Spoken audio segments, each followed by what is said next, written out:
Bienvenidos a nuestro canal. Hoy comenzamos una serie de programas que se llaman Mundial es Mundial. Todo comenzó hace 60 años en un 3 de junio de 1962 en el Campeonato Mundial de Chile, en Arica, cuando nuestra querida selección Colombia empató 4-4 con la llamada Unión de Repúblicas Socialistas Soviética, quien tenía en su arco nada más ni nada menos que a Lech Yaszyn, más conocido como la Araña Negra. Con gol olímpico incluido, recuerdo que esa tarde de domingo mi padre y mis tíos Francisco y Jesús brincaban de emoción ante semejante resultado, inesperado por cierto. Fue en ese momento que quedé inoculado con la fiebre del mejor espectáculo del mundo, el fútbol. Tuvieron que pasar 28 largos años llenos de desencantos y frustraciones para que Colombia volviera a asistir a un campeonato mundial de fútbol. Ocurrió el lunes 30 de octubre de 1989, cuando empatamos sin goles en Tel Aviv contra Israel y pudimos gritar una vez más, ¡Sí, sí, Colombia, en Italia 90! Sábado 10 de febrero de 1990, faltaban 3 minutos para las 6 de la tarde y hubo un avance informativo de última hora, donde el presidente Frederik de Klerk, el presidente sudafricano, le informó al mundo entero que al día siguiente liberarían a Nelson Mandela. Fue una noticia que conmocionó el mundo y que tuve la fortuna de transmitir en vivo y en directo para Caracol en Colombia. Ese lunes siguiente, en las oficinas de Coca-Cola Export Corporation, mis colegas, sabiendo de mi pasión por el fútbol, me encomendaron una misión de mucha responsabilidad, y era ayudarles y colaborarles a montar una promoción con todo el tema del fútbol. El hecho de que liberaran a Mandela significaba que por primera vez en muchos años le iban a permitir a Sudáfrica acceder a la señal para ver los partidos de la Copa del Mundo de Italia 90, lo cual me puso muy feliz porque podíamos volver a ver a Colombia después de 28 años en un mundial. Fue allí cuando yo salí y conseguí este libro que aún conservo, de la Enciclopedia del Fútbol, donde saqué los datos para montar esta promoción con 12 latas de los ganadores de los mundiales de fútbol desde 1930 hasta esa fecha de 1990 en Italia. Y finalmente llegó el día tan anhelado, y era el de ver a nuestra querida selección Colombia en un mundial nuevamente. Las primeras imágenes de la cadena de radio y televisión sudafricana mostraron al pibe calentando y yo me emocioné mucho. Sin embargo, ese no fue el partido que pasaron. Pasaron otro partido, y ese partido contra Emiratos Árabes, que ganamos 2-0 con goles de Redim y de Valderrama. Desafortunadamente no lo pude ver en vivo y en directo. Simplemente lo pude escuchar a través de la radio. Después del entusiasmo que generó esa primera victoria en un mundial, estábamos listos para la segunda salida de Colombia ante Yugoslavia ese día. Y recuerdo perfectamente que en esa mañana fui a la oficina de correos dentro de la oficina de Coca-Cola, donde el señor que manejaba dicha oficina era un señor moreno, alto, robusto, bonachón, muy buena persona, y con el cual solíamos platicar mucho de fútbol. Entonces yo le pregunté directamente, le dije, ¿tú tienes algo de sangre yugoslava en tu cuerpo? Y me dice, ni una sola gota. Esta tarde estaré haciéndole fuerza a la selección Colombia, lo cual me llenó de mucha alegría y satisfacción. Desafortunadamente, ese encuentro lo perdimos al final, ya en el minuto 74, perdimos 1-0 contra Yugoslavia, y solamente nos quedaba una oportunidad, y era ante el supuesto mejor equipo de aquel campeonato mundial de fútbol, magistralmente dirigido por Franz Beckenbauer, recordadísimo jugador de todas las épocas en Alemania, y después de un partido muy bueno de la selección Colombia, en los últimos minutos creo que fue Littbarski quien nos hizo ese gol, y entre comillas se nos partió el corazón en 1000 pedazos. Ya era casi imposible hacer algo. Sin embargo, el pibe Valderrama y Freddy Rincón tenían guardada probablemente una de las alegrías más grandes que ha sentido futbolísticamente futbolísticamente Colombia, al haber empatado con el que a la postre sería el campeón del mundo en Italia 90. Partido inolvidable de ese 1-1. Pasaríamos a la siguiente ronda, pero yo creo que es mejor que lo dejemos ahí y no comentemos lo que pasó en aquel partido. Si me permiten, quiero hacer acá un breve paréntesis para remontarme a mis primeros años de vida futbolística. Y ocurrió en la primera vez que visité el estadio Atanasio Girardot, que coincidencialmente fue inaugurado unos meses antes de que yo naciera. Ese primer encuentro con el coloso de la 70, como lo llamábamos en esa época, fue fabuloso, fue extraordinario e inolvidable. Y había dos equipos en la cancha, uno de los cuales vestía de verde. Yo le pregunté a mi primo, un primo mayor que fue quien me llevó al partido, le pregunté, ¿cómo se llama el equipo de la camiseta verde? Y me dijo, Atlético Nacional. Y desde ese mismo instante yo quedé prendado y enamorado de mi verde del alma, al cual he seguido durante todos estos años. Hubo una situación que me llamó mucho la atención en ese partido, y es que había un jugador, si mal no recuerdo, de nacionalidad uruguaya, de apellido Martínez, que calzaba guayos rojos. Estamos hablando de principio de los años 60, y este hombre, aparte de ser un gran jugador, llamaba mucho la atención por lo vistoso de sus guayos. Todos sabemos la gran influencia que ha tenido el fútbol de Argentina en nuestro país, especialmente en la época del Dorado, cuando en Argentina hubo una huelga de jugadores de fútbol, se vinieron para acá y aquí hicieron historia Alfredo Di Stéfano, Pedernera y aquel cúmulo de rutilantes estrellas. Pero a nosotros personalmente no nos tocó verlos jugar, pero sí quedamos deslumbrados con Brasil. Y es allí donde empieza una historia muy bonita y esa pasión que hemos sentido por ese juego bonito del fútbol brasileño. Una tarde de domingo, nuestro padre nos invitó a ver una película que llamaba Pelé o Rey do Mundo, ¿cierto? Donde contaba la historia de Edson Arantes do Nascimento Pelé. Luego llegaría el Mundial de Fútbol de 1962 y desafortunadamente solo pudimos escuchar algunos partidos por la radio, pero no lo vimos en vivo y en directo por televisión. Pero luego llegó un documental en formato de película, donde pudimos ver de pronto lo más relevante de aquel Campeonato Mundial de Fútbol de Chile. Llegó mi papá de su trabajo en empresas públicas, donde se desempeñaba como contador, y me dijo, vamos para el estadio. Y me fui con él para el estadio y yo le dije, ¿y quiénes juegan? Yo era un niño muy pequeño de 10 añitos, no sé, 10, 11 añitos tenía, y me dijo, juega nada más ni nada menos que el Botafogo de Río de Janeiro contra el poderoso de la montaña. Mi papi, a pesar de que yo era de Nacional, mi papá era del DIM. Entonces me llevó a ver este partido. Y en este partido obviamente jugó Manuel dos Santos, Mané, Garrincha, ¿cierto? Probablemente uno de los jugadores más grandes que ha existido sobre la faz de la tierra. Y en ese partido Garrincha, entre comillas, hizo la de siempre, la gambeta de siempre, que algún reconocido locutor siempre decía, a todos se lo saca con la misma gambeta, lo que no se sabe es en qué momento te la va a hacer.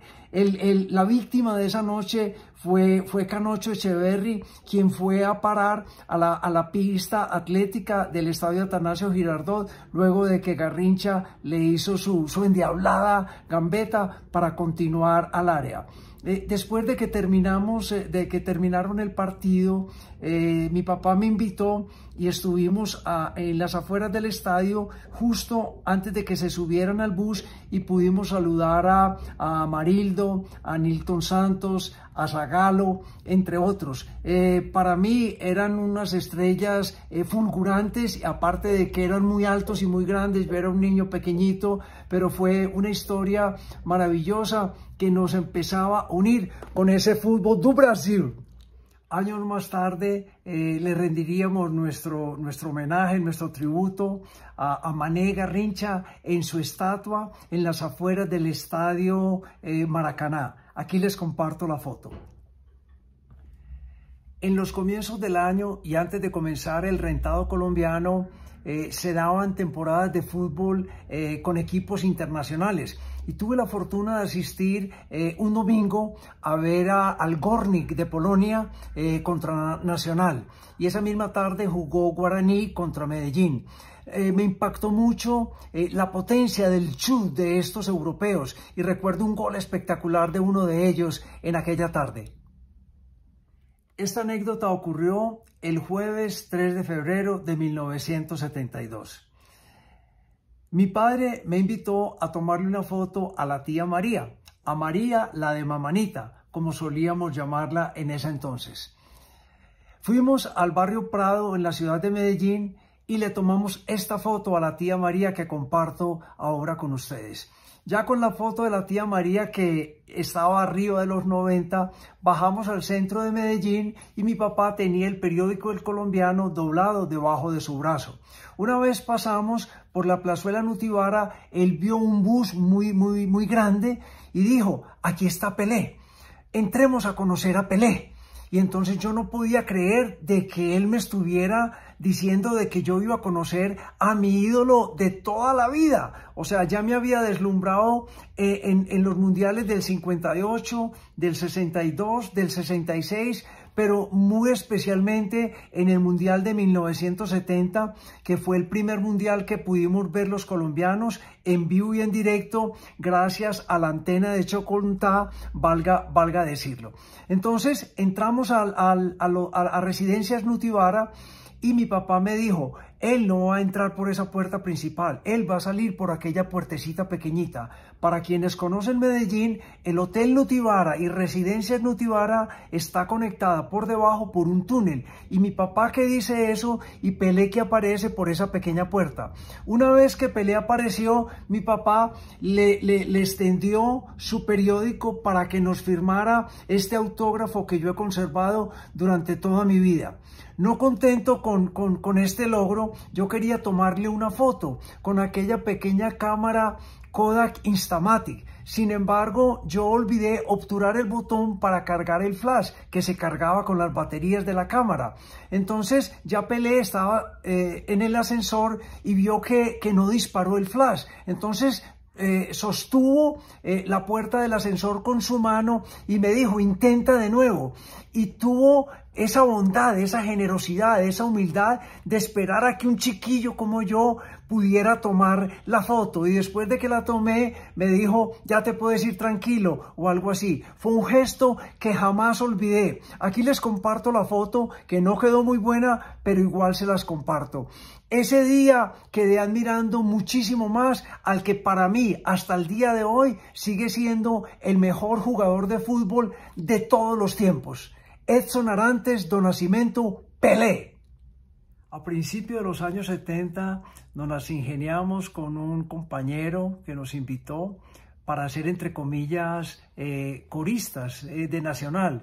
En esa época no existían las barras ni nada de aquello, pero éramos un grupo de 30 chiquillos en tribuna alta, donde cantábamos todo el partido vítores, pero no eran aquellos cánticos que se utilizan hoy. Era algo mucho más sencillo y más simple, y éramos dirigidos por un señor rubio de gafas que hacía parte de las directivas de Nacional, y en contraprestación podíamos ver el partido gratis, o sea que casi todos los domingos vivíamos relativamente cerca del estadio Atanasio Girardot y disfrutamos muchas tardes de domingo así. Como en todas las actividades de la vida, hemos tenido momentos muy felices en el Atanasio Girardot, pero también hemos tenido momentos tristes, como cuando perdimos la final de la Copa Libertadores en 1995 contra Gremio de Porto Alegre. Ya llegaría otra época en nuestra vida donde tuvimos la fortuna de recorrer algunos países, y recuerdo con especial cariño e impacto un partido en Johannesburgo, en Sudáfrica, en 1974, como lo dije, que jugaban los blancos contra los negros en la mitad de la segregación racial y del auge de aquel aberrante apartheid de Sudáfrica, ¿verdad?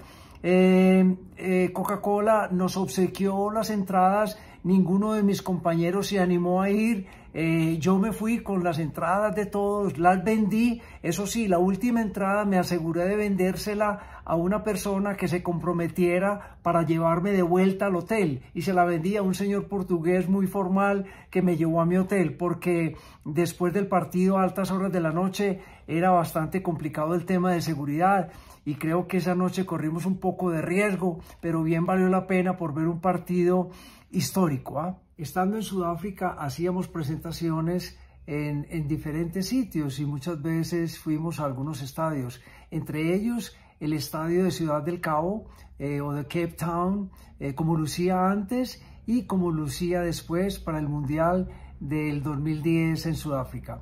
También visitamos el antiguo estadio de Pretoria, aquí les comparto la foto. Luego, en ese mismo año de 1974, era junio o julio, estábamos trabajando en Argentina y desafortunadamente la liga local estaba parada, estaban en vacaciones, no había partidos, pero tuve la fortuna de conocer la Bombonera por primera vez, y allí quien me atendió me regaló este banderín del equipo Xeneize, que como pueden apreciar no tenía en esa época tantas estrellas. Ya en el otoño de 1974, estando en Tokio, Japón, tuve la fortuna de visitar el Estadio Nacional de Tokio, donde se jugaron los Juegos Olímpicos de 1964, a los cuales acudimos con Martín Emilio Cochise Rodríguez y Mario Papaya Vanegas en ciclismo. Eran dirigidos por el inolvidable viejo requete macanudo Julio Arrastía Orica. Y el estadio a las 5:30 de la tarde ya estaba cerrado, pero usamos nuestras mejores técnicas de persuasión y el señor que cuidaba el estadio nos lo abrió y lo pudimos conocer. Fue precisamente en ese estadio, y me voy a adelantar un poquito en el tiempo, ya que estoy hablando de ese estadio, donde el 17 de diciembre de 1989, y después de haber ganado la Copa Libertadores de América, nos dio el derecho de jugar la Copa Intercontinental de Clubes, en aquel momento, si mal no recuerdo, patrocinada por Toyota, ante el Milan de Italia. Y ya estábamos en el minuto 119 del alargue, y si mal no recuerdo, creo que fue Evani el que convirtió ese gol cuando ya nos estábamos preparando para los tiros desde los 12 pasos. Tuve la fortuna de hacer varios programas de radio en Caracol Medellín con Weimar Muñoz, con Guillermo Montoya Callejas, donde estuvimos 3-4 tardes hablando de Tokio, hablando de las costumbres, del clima, de lo que se comía en Japón. A través del deporte somos un canto a la vida. Weimar lo dice. Oiga, señor Vélez, una pregunta que la hacen algunos oyentes, por el aspecto clima. O sea, los jugadores de Nacional, ¿qué le recomienda a usted? Que se pongan suéter, que pongan buzo, que jueguen inclusive con chompa, con pantalón largo o algo. Hombre, yo no sé si ustedes han estado viendo estos últimos partidos de la Liga Alemana. Que ya está nevando. Ya están, no, y todos los muchachos tienen como una especie de... Es la pantaloneta de ciclista. Exactamente, por debajo, pero yo creo que eso... Es de licra. Sí. Y con manga larga, sin falta con manga larga. Les explicaba el viernes que no tanto por el frío, que va a estar más o menos entre 5 y 8 grados bajo cero, grados centígrados, pero el viento que hace, que penetra la piel y llega hasta los huesos. Es que uno en Tokio en diciembre, en esta época, no puede salir a la calle porque el viento es tremendo. Lo siente uno como puñaladas. Entonces, más que utilizar la pantaloneta de ciclista, sería recomendable utilizar una pantaloneta más abajo de la rodilla, claro, pero... para poder proteger las articulaciones de la rodilla, que seguramente con el frío Pero no tanto con el frío, sino con ese viento que cala los huesos. sí, sí. Obviamente le va a repercutir demasiado a los jugadores que precisamente tienen... algún jugador que tenga un problema de rodilla va a ser manifiesto en ese partido. Sí, Guillermo, pero de pronto eso les puede dificultar los movimientos y queremos que se muevan bien en ese partido. Unas por otras, entonces. Para este amigo que está allí en Gilberto... Gilberto, sí, que está en el aeropuerto. Me debe estar escuchando y va con los compañeros ahí de Nacional. Yo creo que la comida, si les dio duro en Israel, que comen casi más o menos lo que se come acá, en Japón sí que les va a dar duro. No. Yo era gordito así como Guillermo, iba como me puse. No. ¿Qué le recomienda a culebrita, culebra o qué? Cada vez que lo oigo hablar a usted me desmotiva más todo. No. La comida japonesa es muy rica ya cuando uno lleva algún tiempo allí, pero mientras tanto, o sea, el sushi es pescado crudo, lo mismo que el sashimi, todo aquello, uno al principio es incapaz de probar esa comida. ¿Cuánto le cuesta un bife de chorizo allá? Si $130. Si es que... ¿Cómo? $130, como te lo No, ahí sí adelgaza. ¿Más que el diario? ¿Más que el diario? Me lo como, como le contaba Weimar. No. Pero les puedo contar para que anoten ahí los amigos de Nacional, el yakiniku teishoku, que es un... What do you say? Yakiniku teishoku es un arroz con carne y con ensaladita, que se parece mucho a nuestras cositas. No me engañes con un arrocito ahí. El tamago donbri también, porque yo sé que si les van a dar un agi, que es la anguila, que es también rica, que la sirven en unos platos especiales, yo creo que tienen que comer comida occidental, o sea, espagueti, comida francesa, incluso comida china, que pueden estar más acostumbrados, porque la comida japonesa les va a dar muy duro. Weimar lo dice, siempre especial. Don Gilberto, seguimos con usted o aprovechamos aquí en el estudio de acuerdo con la disponibilidad de la gente del cuadro Atlético Nacional. Perfecto, don Guillermo Montoya. Estuvimos en el momento que el doctor Ramiro Valencia entregaba la bandera de Antioquia, la bandera de Medellín, a los integrantes del cuadro Atlético Nacional. En representación de todo el grupo estaban el capitán, el señor Alexis García, y la gran figura de Andrés Escobar. Escuchamos qué ocurrió en ese momento que el equipo salía de la sede administrativa del cuadro Atlético Nacional.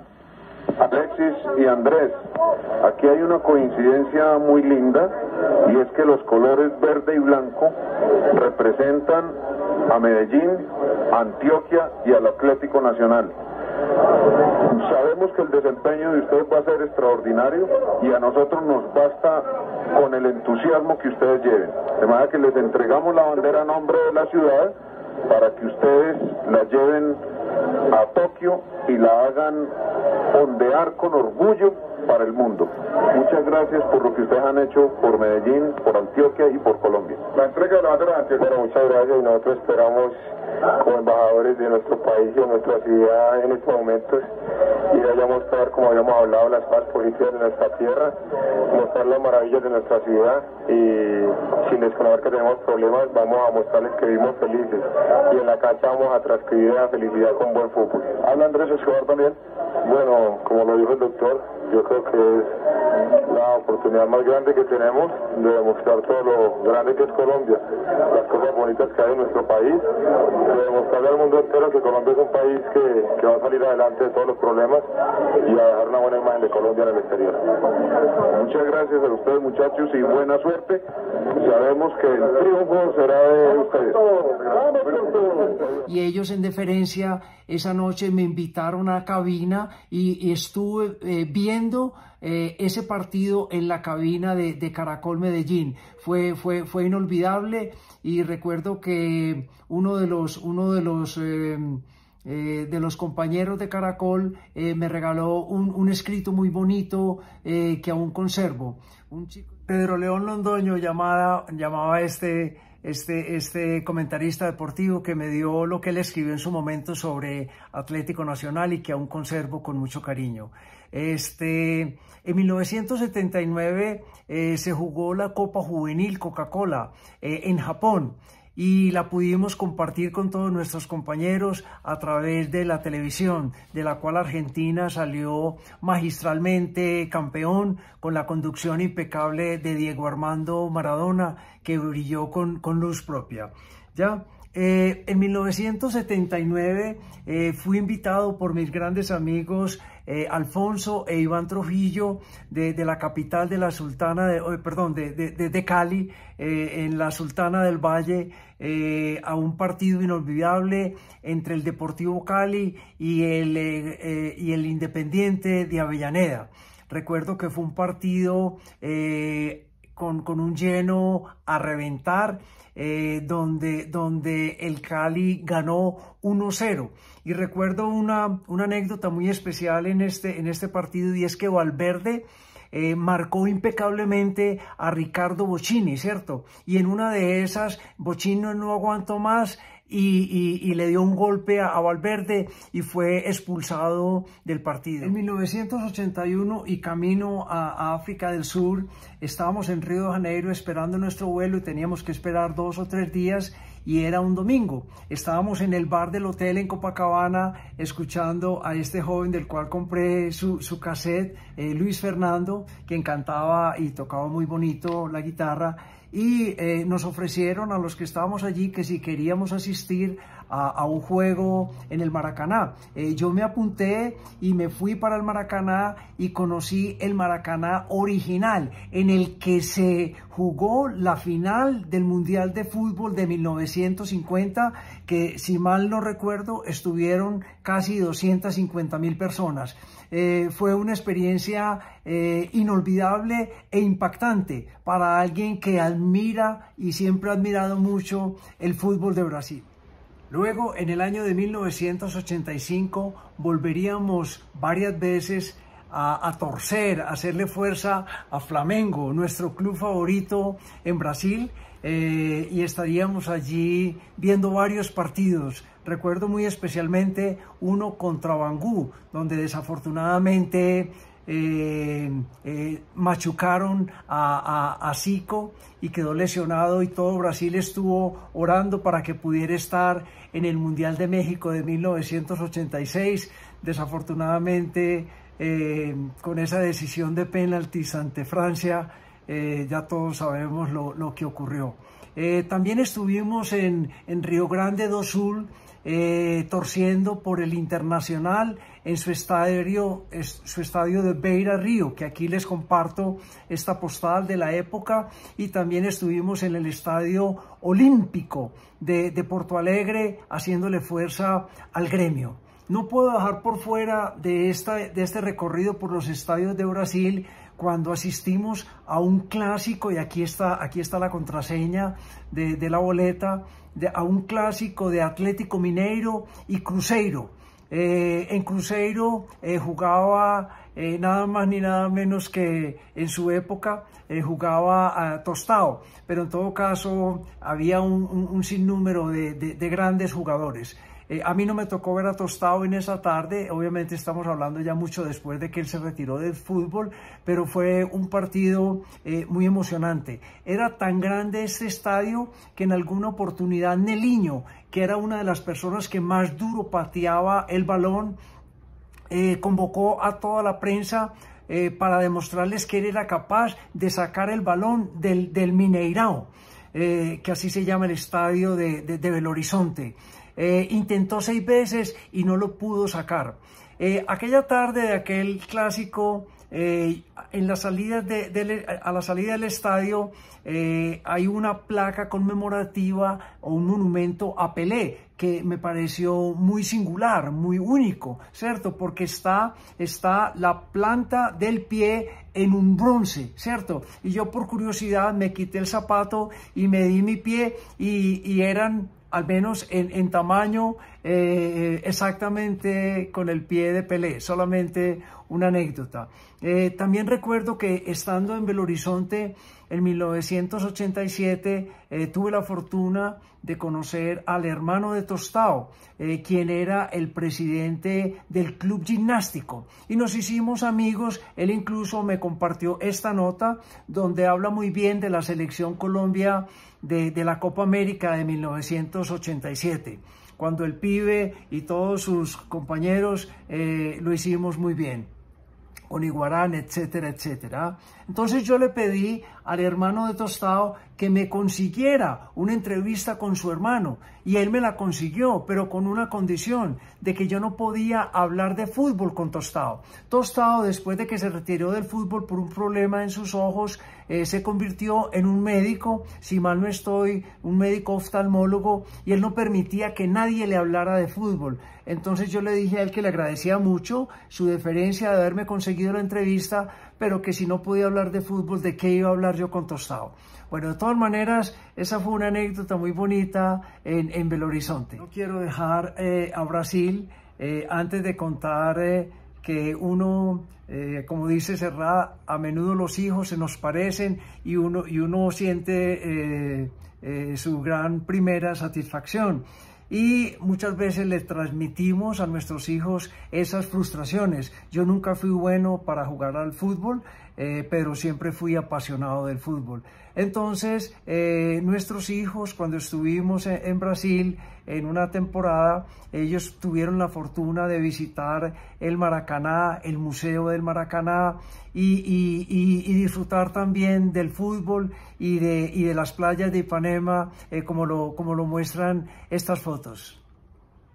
En marzo de 1979, el Cosmos de Nueva York, el Cosmos de Pelé, visitó nuestra ciudad de Medellín y enfrentó al Atlético Nacional. Me fui para el Hotel Nutibara de nuevo y tuve la fortuna de saludar a mi ídolo, a Franz Beckenbauer, y le dije textualmente de que si nos iba a regalar con un gol el domingo. Y me dijo, yo creo que es mejor que hables con Chinaglia, que es el que hace los goles. Estuvo muy atento, muy deferente conmigo, muy especial. En el año siguiente, en 1980, tuve la fortuna de asistir al Estadio de los Gigantes de Nueva York, donde era la casa del Cosmos de Pelé, con mi adorado tío Jesús, el hermano de mi papá, quien aún vive y disfruta mucho del fútbol y de todas esas historias, y al cual mando todo mi amor y todo mi cariño. Estábamos allí, les comparto algunas fotos de aquel domingo inolvidable, donde el Cosmos llenó ese estadio y fue un espectáculo singular. Recuerdo con claridad cuál era el estribillo que se escuchaba y se cantaba en ese estadio hasta ensordecerte, y eran 90.000, 100.000 personas, no sé cuántas, que hacían esto. Cosmos, Cosmos, aún lo llevo en mi corazón ese grito. Fue en 1980 cuando, estando en Berlín, tuvimos oportunidad de ir a un partido de el Hertha BSC, el club de Berlín, que desafortunadamente en ese momento jugaba en segunda división. Fue impactante conocer ese estadio, que fue sede de los Juegos Olímpicos de 1936, tristemente célebres por la desbandada o huida de Adolfo Hitler en la tarde en que Jesse Owens ganó 4 medallas de oro. Él, para no ponerle las medallas de oro a Jesse Owens, por el color de su piel, dejó el estadio, y todavía en ese momento se conservaba el sitio donde se había sentado Adolfo Hitler. Obviamente, después del 2006, el estadio de Berlín fue remodelado. En ese viaje de 1980, llegamos a Madrid y conocí por fuera el estadio Vicente Calderón. No tuve la fortuna de entrar, obviamente, la casa del famoso Atlético de Madrid. Estábamos en Calgary, en Canadá, en la provincia de Alberta, y hubo un amistoso internacional entre el equipo local, que eran los Boomers de Calgary, o los Calgary Boomers, contra un equipo que en su momento fue grande en Inglaterra, que llama el Ipswich Town. Era mediados de junio, y nos fuimos en camisetas, porque ya estábamos en verano prácticamente, y en la mitad del tiempo, en el entretiempo, nevó, y el segundo tiempo lo jugaron con un tapete blanco de nieve. Nos moríamos de frío. Una bonita anécdota de climatología. Tratando de guardar un orden cronológico en esta narrativa, no podía dejar por fuera aquel miércoles 14 de noviembre de 1984, cuando Eduardo Malásquez, de nacionalidad peruana y jugando para el Poderoso de la Montaña, hizo una de las jugadas más espectaculares que ha visto el Atanasio Girardot, la más conocida como la malasqueña. Tuve la fortuna de ir a este partido nocturno con mi gran amigo, mi amigo y entrañable hermano Carlos Hernán Aguilar Ospina, así como con José Miguel Jaramillo, con quien tuve la fortuna de trabajar en Coca-Cola. Una jugada de filigrana, nunca jamás vista. Estando trabajando en Grecia, tuve la fortuna de asistir una tarde de domingo a ver al equipo local de Atenas, el Panathinaikos, que en sus filas tenía a Juan Manuel Rocha, un mediocampista argentino muy bueno. Luego en Salónica o Tesalónica, pasaba todos los días y en especial los domingos por el estadio del PAOK Salónica, que es el club por excelencia en esta ciudad del norte de Grecia, y parecía como una caldera, eso hervía, de afuera se sentía que era, nunca tuve la fortuna de entrar, pero se escuchaba que era una verdadera caldera este estadio. Ya de regreso paré en Londres y un sábado iba a ver un partido de Arsenal contra otro equipo, y ya iba camino al estadio cuando una señora, nos hicimos como amigos en el tren, en el subterráneo, en el metro, y ella se enteró de que yo iba para allá y me persuadió por todos los medios de que no me expusiera por todo el tema de los hooligans, que era muy peligroso, y entonces me perdí de conocer el antiguo estadio de Wembley en Inglaterra. A cambio vi una parada militar o un desfile sencillamente espectacular de 5 horas en el frío, pero muy hermoso. Pero siempre me quedó la espinita de no haber conocido el estadio de Wembley. En el año 87, estando en La Paz, Bolivia, tuve la fortuna de asistir al estadio Siles Suazo para hacerle fuerza al Bolívar de La Paz. Fue allí cuando en una reunión de Coca-Cola, en una reunión internacional de entrenadores de fútbol, Harry Caban, quien era el vicepresidente de la FIFA, me condecoró por haberle hecho una traducción simultánea de su discurso. Aquí está la foto del señor Caban. También estuve en el Estadio Nacional de Lima, en Perú, y me llamó mucho la atención porque en las afueras del estadio están grabados en medio de unos laureles los nombres de los deportistas más destacados del Perú a través de toda su historia. No podía dejar por fuera de este recuento anecdótico aquella tarde del 20 de diciembre de 1981, cuando nuestro Atlético Nacional quedó campeón del fútbol profesional colombiano. Faltaban, creo que unos 5 minutos para terminar el partido y se decretó una pena máxima en contra del América, que recuerdo que tapaba Falcioni, y Ochoa Uribe retiró a su equipo de la cancha dándole la estrella a Nacional. Recuerdo que en esa nómina estaba aquel inolvidable jugador César Cueto, que nos deleitó hasta rabiar. Otro par de encuentros que recuerdo con mucho cariño del Verde es un partido contra Racing al cual asistí con mi esposa Adriana, quien era la primera vez que asistía al estadio, y otro creo que ya en las semifinales o en los últimos partidos de la Copa Libertadores del 89, un partido contra Danubio al cual asistí con mi gran amigo Camilo Pavón, y también disfrutamos mucho. Y finalmente se consiguió esa tan anhelada Copa Libertadores que disfrutamos durante tanto tiempo. Creo que corría el año 2000 y el América de Cali había quedado eliminado, si mal no estoy, por Rosario Central, y coincidencialmente me tocó asistir a un partido en el Gigante de Santa Úrsula, en el Estadio Azteca. Desde el momento que llegué a Ciudad de México le dije al oficial de inmigración, voy para el Estadio Azteca, y me dijo, váyase rápido que no va a alcanzar. Dejé las maletas en el hotel, agarré los 2 trenes que había que agarrar, y fue una de las experiencias más lindas que he tenido en mi vida, porque vi esa, creo que era la semifinal entre el Club Cementero, o sea Cruz Azul, y Rosario Central.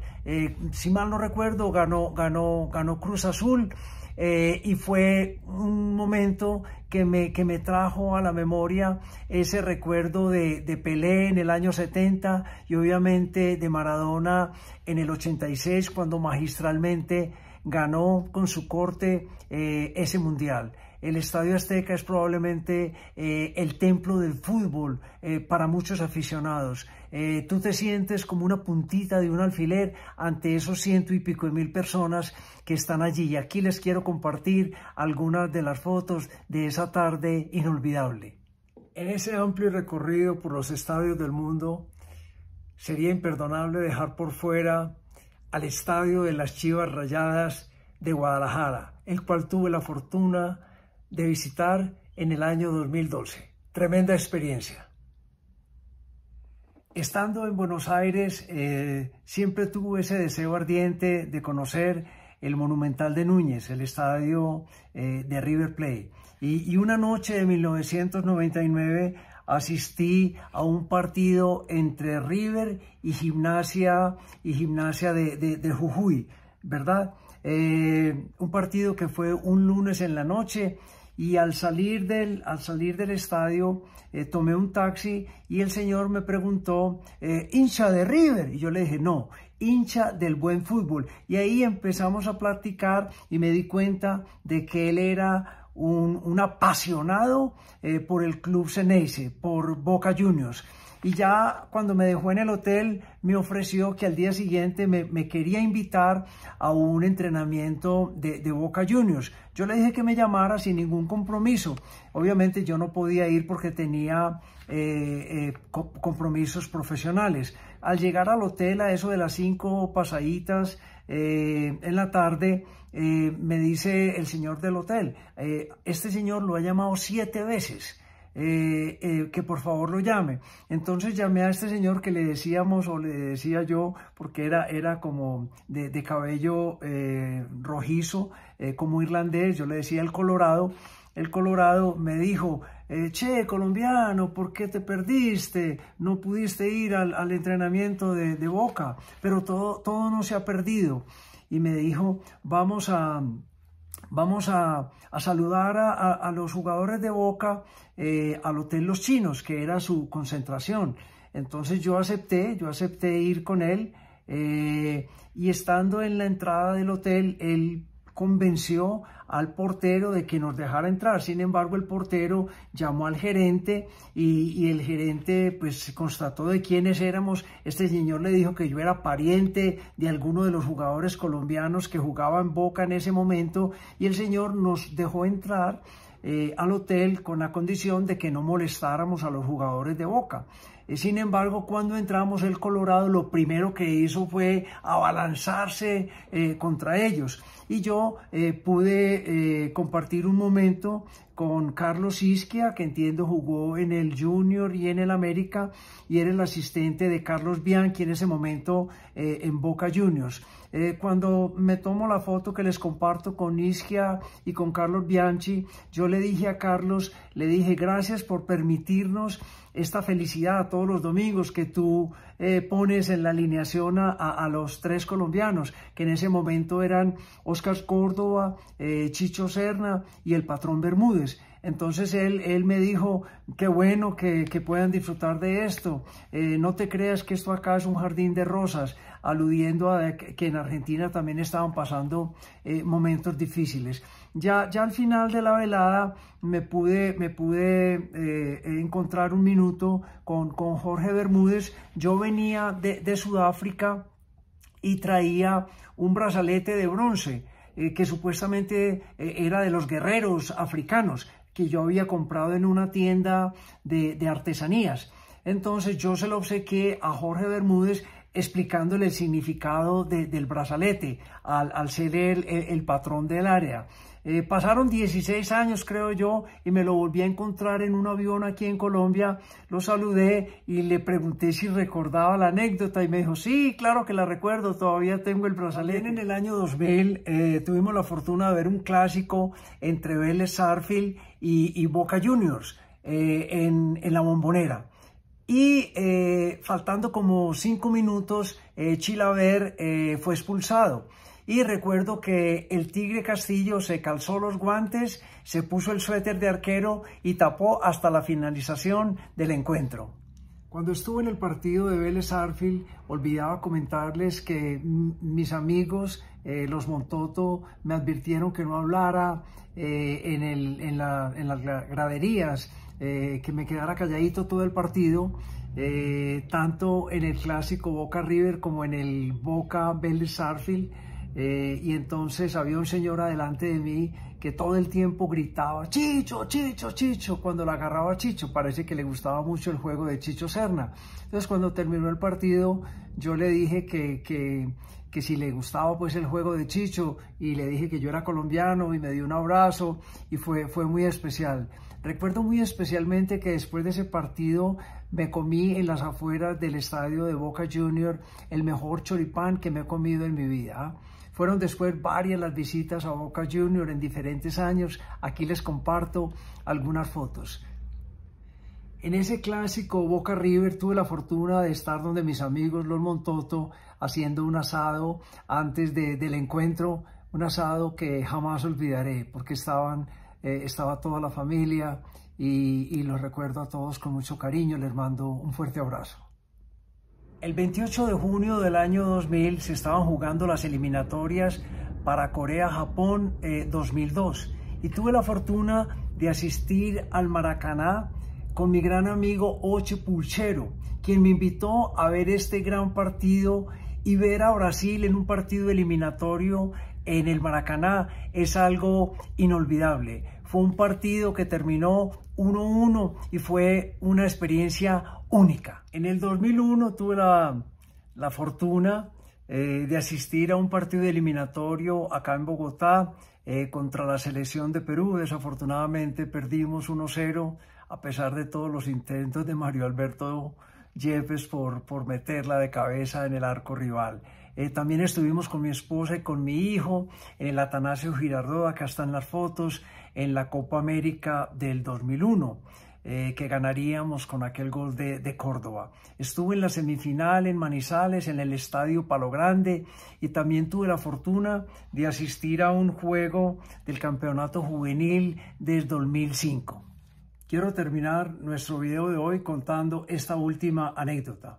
El 16 de diciembre de 1991, cuando Nacional conquistó otra estrella de su ya largo y gran palmarés, Víctor Marulanda, quien era mi vecino y con el cual compartíamos y jugábamos fútbol en la cancha de la urbanización Villa de la Urrá, lo vi llegar a su casa media hora después del partido, lo felicité, lo abordé y le dije que algún día me regalara una camiseta, y un día se apareció y me regaló esta camiseta con la cual él jugó el Campeonato Mundial Juvenil en Arabia Saudita en 1989, al lado de Calero, de Córdoba, del Patrón Bermúdez, de Iván René Valenciano, del Pisis Restrepo, entre otros. Es una camiseta que he preservado y he atesorado desde aquel año. Hasta aquí llega la primera entrega de Mundial es Mundial. Esperamos hayan disfrutado este recuento histórico y anecdótico del fútbol, y los espero muy pronto para la segunda entrega. A todos muchísimas gracias. Hasta luego.